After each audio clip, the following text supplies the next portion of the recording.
Stay tuned, because understanding these patterns is the first step toward attracting the love you truly deserve. 1. Repeating the parent complex. Imagine your early years the way one parent was warm but inconsistent, or the other was distant yet demanding.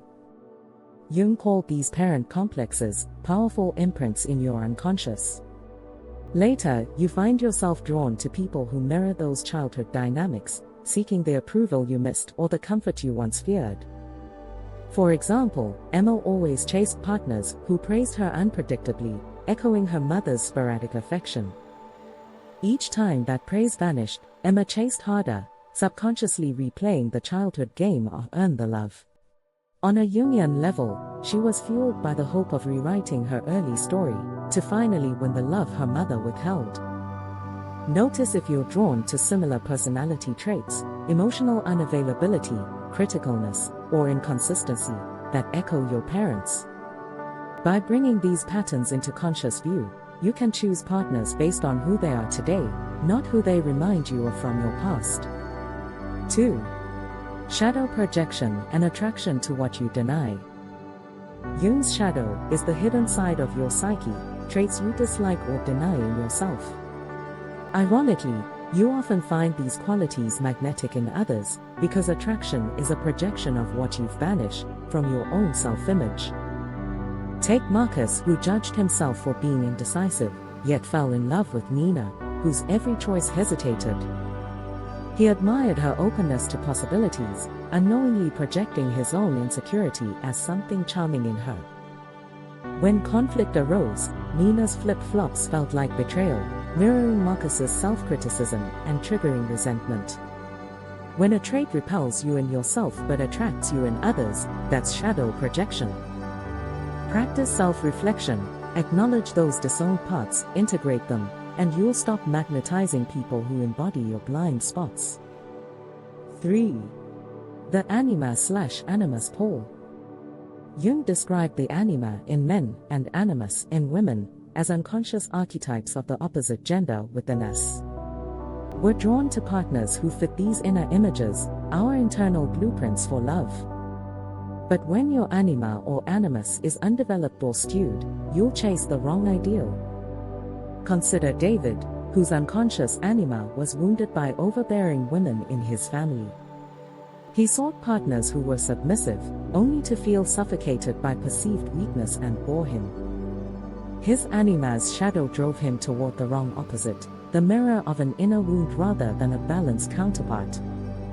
Notice if your attraction feels more like an enchantment than a true bond. Ask yourself, which qualities in them feel idealized or too perfect? That's your anima/animus at work. Develop your inner archetype through creative expression and self-exploration to find more balanced, real-world connections. 4. The compulsion to repeat. Jung said, "A circle does not become a circle until its end meets its beginning." Many of us unconsciously repeat patterns until we finally resolve them. You may find yourself in relationship after relationship that follows the same plot, the dreamy start, the inevitable clash, the same heartbreak.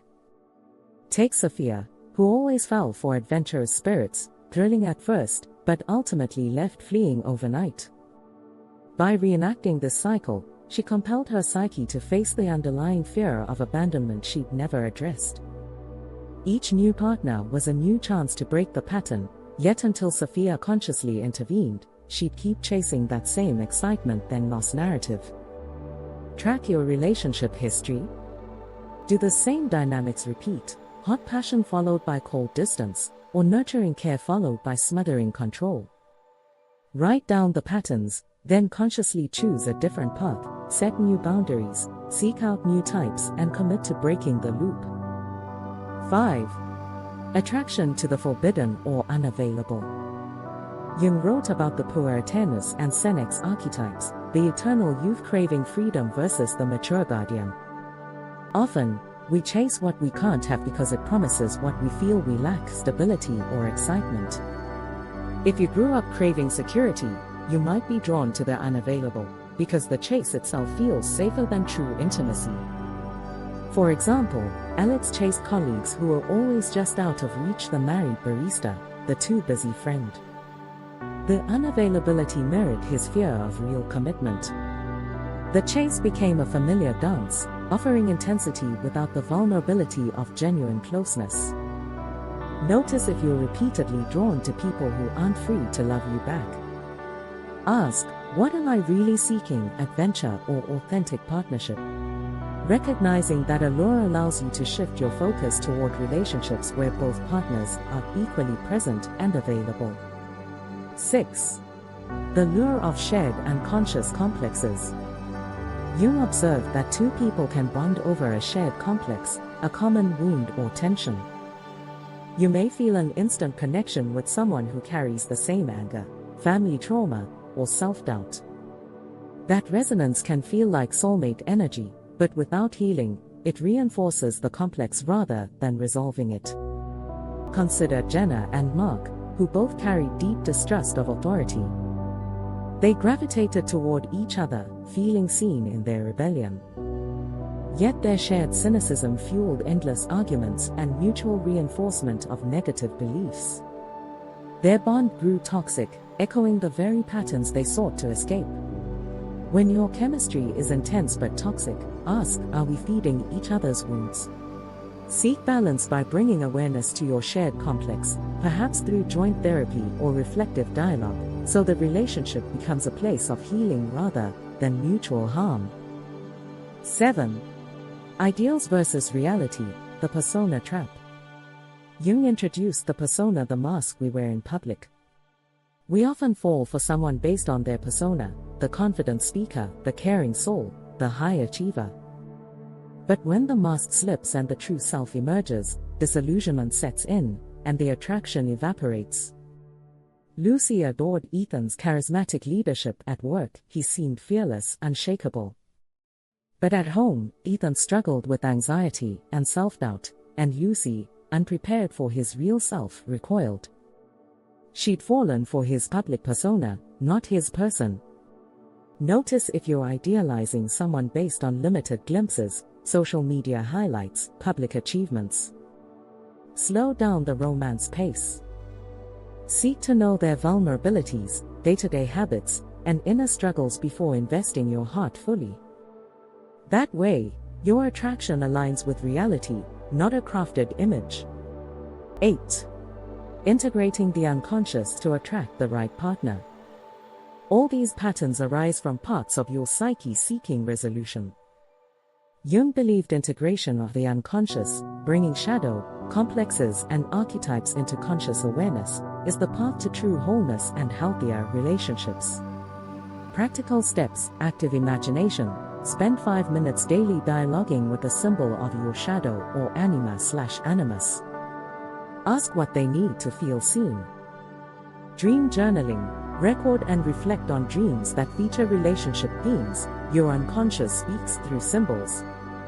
Conscious choice. Before dating, list qualities you genuinely need: emotional safety, mutual growth, consistent presence, and refer to this list when meeting someone new. As you integrate your inner world, you'll magnetize partners who resonate with your authentic self rather than unconscious projections. Your heart's compass will steer you toward relationships rich in genuine connection and mutual healing. Let's revisit the 7 Jungian forces that pull you toward the wrong people, and how to transcend them. Repeating parent complexes. Heal childhood imprints to free your heart. Shadow projection. Integrate denied parts to stop seeking them in others. Anima/animus pull. Develop your inner archetypes for balanced attraction. Compulsion to repeat. Consciously break relationship cycles. Forbidden/unavailable allure. Choose presence over the thrill of the chase. Shared complex resonance. Transform toxic bonds through joint healing. Persona trap. Seek the true person beyond the public mask. By bringing these dynamics into awareness, you'll shift from unconscious patterning to conscious, soulful choice, inviting relationships that reflect your growth, wholeness, and deepest values. Have you recognized any of these patterns in your love life? Share your experiences in the comments. Your insight might guide someone else toward healthier connections. If this video helped you see your unconscious attractions, give it a like and subscribe for more Jungian wisdom applied to real life. Hit the bell so you never miss a chance to bring your psyche into the light and your relationships into true alignment. Thank you for watching. Remember, the first step to finding the love you deserve is understanding the love you've been chasing. Stay curious about your inner world, stay courageous in your healing, and may your next relationship be guided by conscious choice rather than unconscious compulsion. Until next time.